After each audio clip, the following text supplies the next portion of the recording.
Mr. President of the United Nations General Assembly, Mr. Secretary General, Head of the State and Government, Excellencies, I am honored to address you today on behalf of the Filipino people on the 75th anniversary of the United Nations. The invisible enemy that is COVID-19 has brought about an unfamiliar global landscape and unleashed a crisis without precedent. It is the biggest test the world and the United Nations face since World War II. While the United Nations has brought relief and hope to so many countries and peoples around the world, it now finds itself saddled by a virus that has taken many lives and wrecked economies and social order. We are at a crossroads. How we address COVID-19 will define our future. For the Philippines, this means putting up all of the peoples of our United Nations at the core of this response. We will need to ask hard and fundamental questions about the vision and mission that the United Nations conceptualized 75 years ago. We need to ask ourselves whether or not we have remained true and faithful to the United Nations principles and ideas. Mr. President, in the light of the realities of the present, the Philippines grieves with all of the families all over the world who lost their loved ones to this horrible virus. We extend our heartfelt condolences. We salute all frontliners who put up their lives on the line even in countries not their own. So also do we honor and recognize the healthcare professionals who selflessly answered the call and to combat the COVID-19 pandemic despite its virulence and unknown characteristics.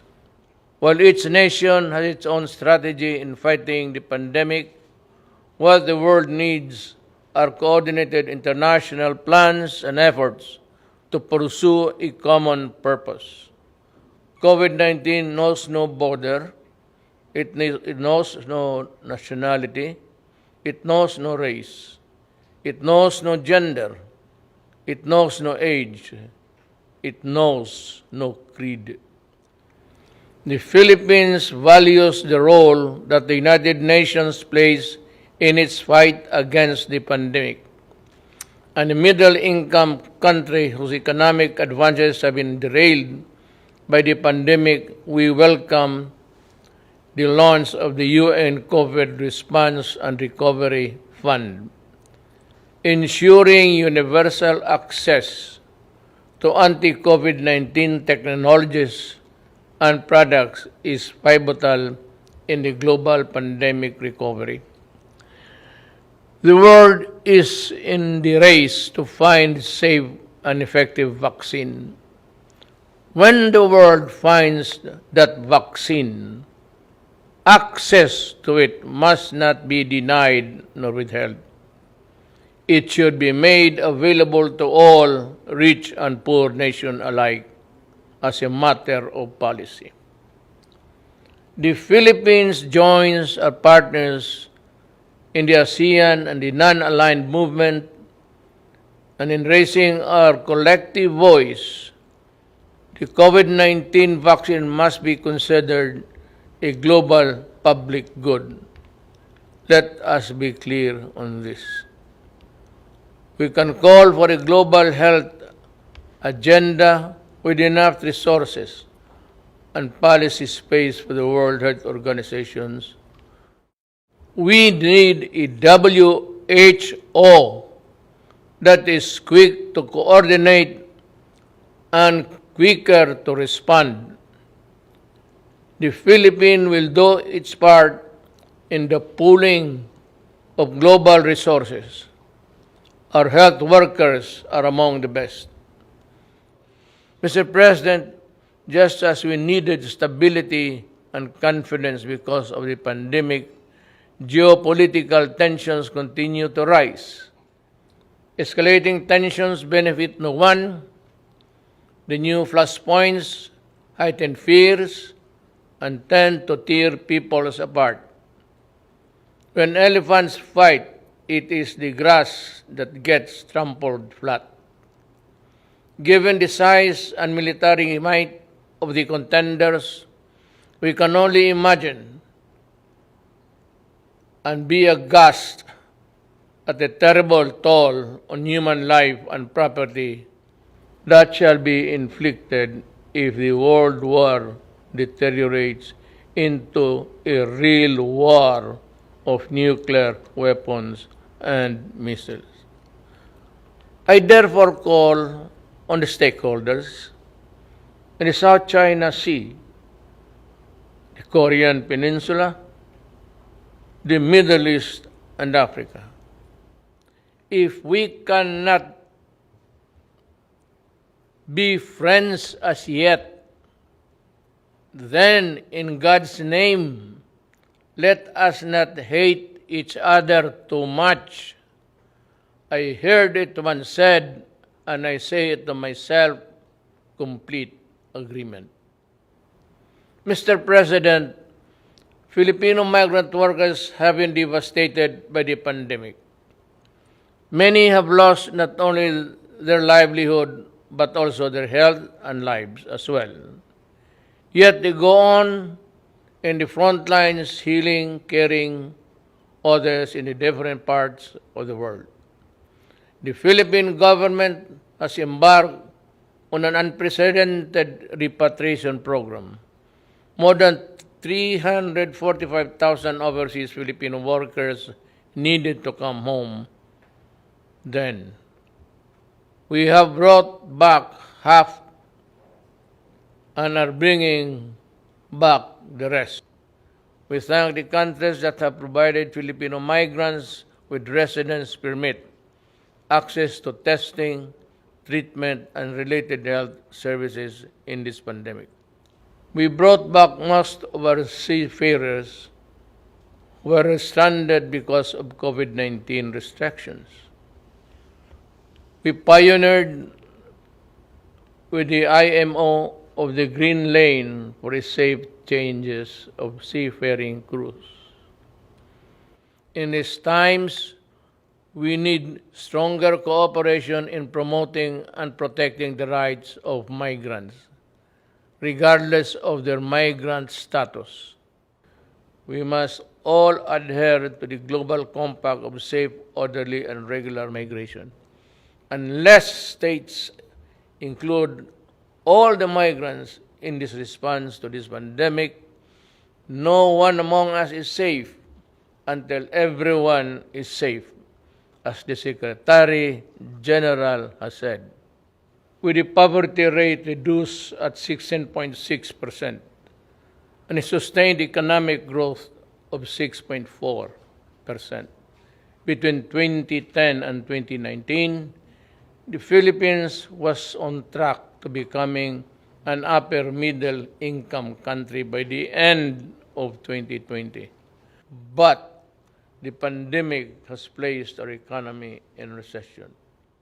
Despite this downward pressure on growth, the Philippines remains committed to the Sustainable Development Goals. Mr. President, the same urgency needed to fight COVID-19 is needed to address the climate crisis.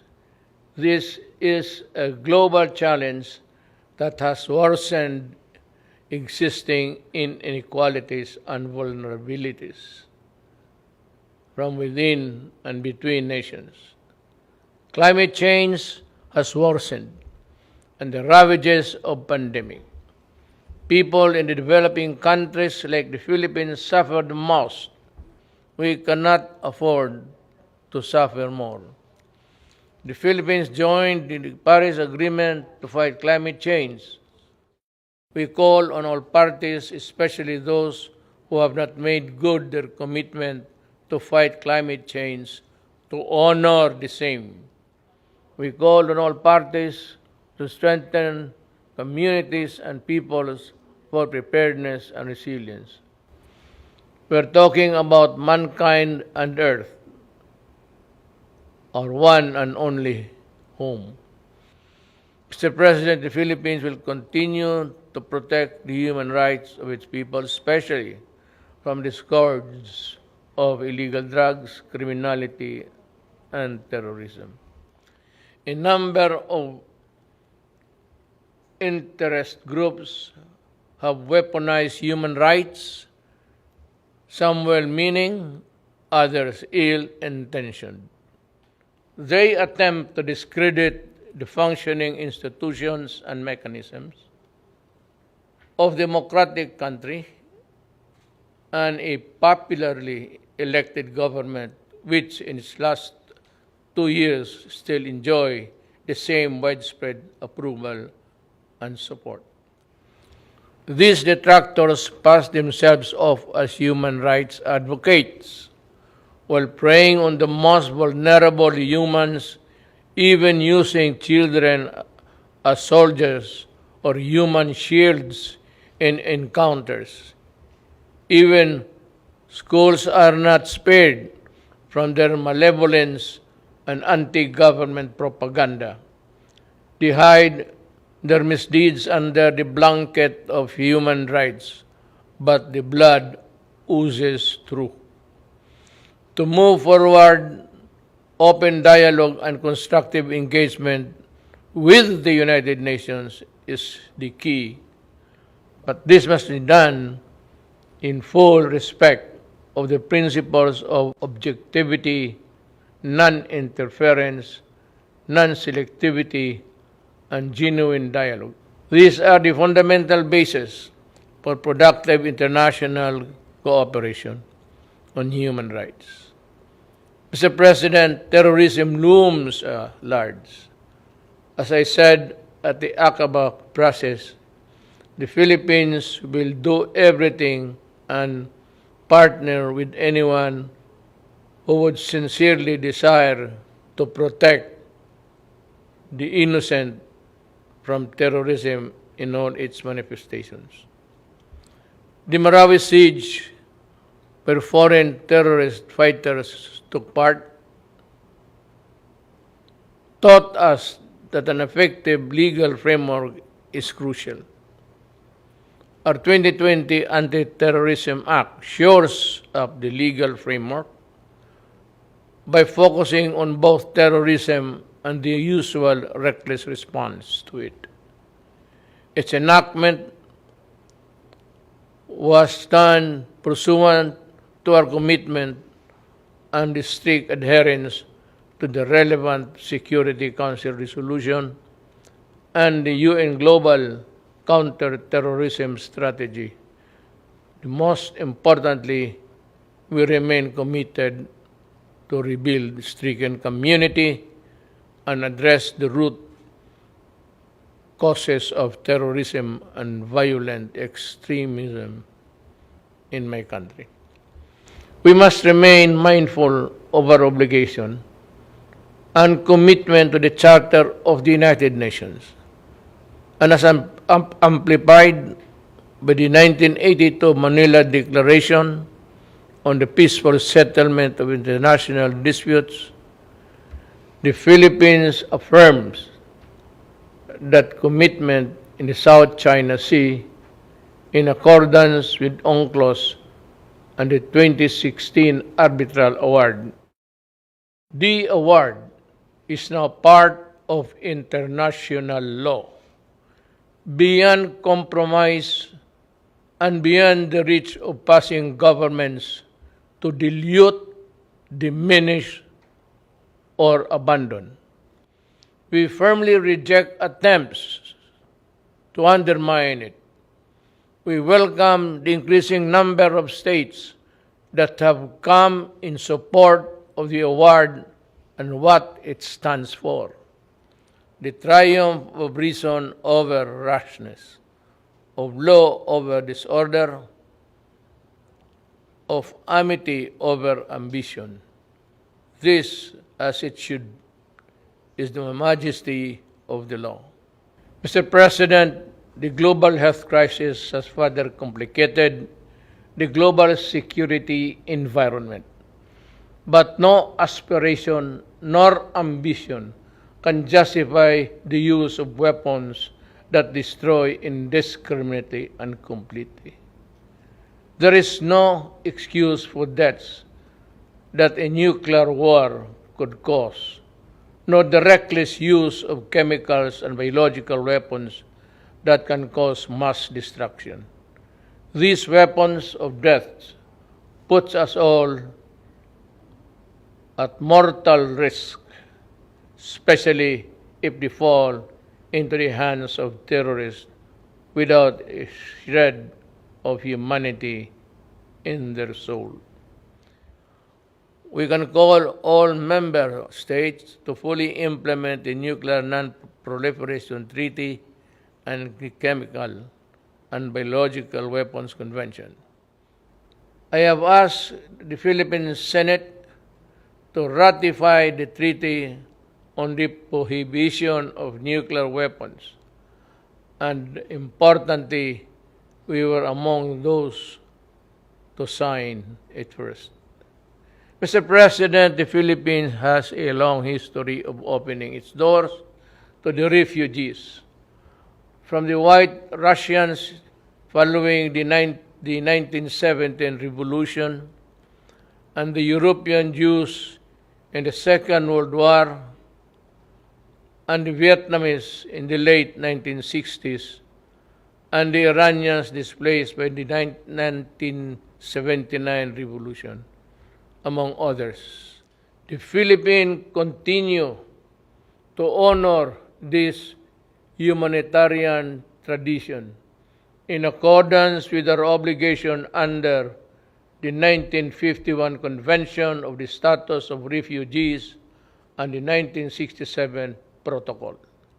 But lest we forget, helping the most vulnerable, those displaced by conflict, persecution, and political instability is a shared responsibility of all countries.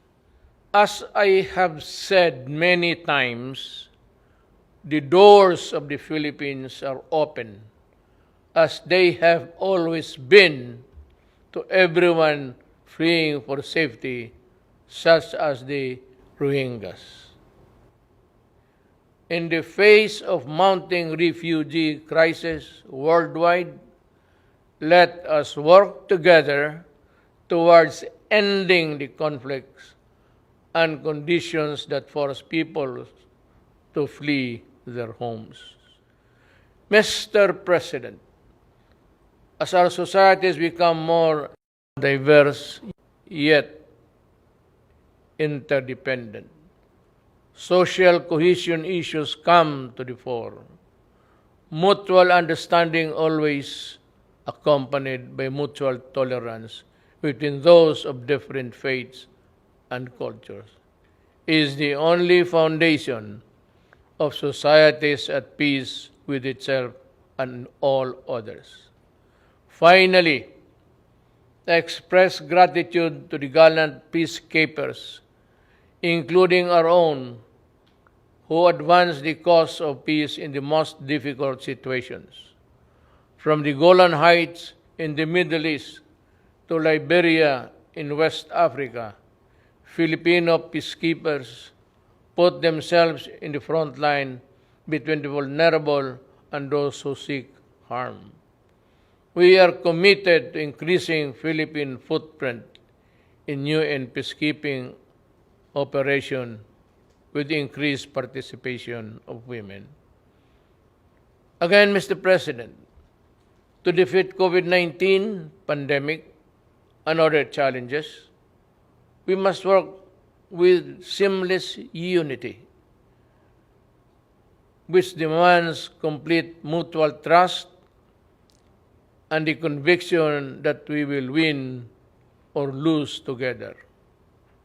We cannot bring back the dead, but we can spare the living, and we can build back better, healthier, and more prosperous and just societies.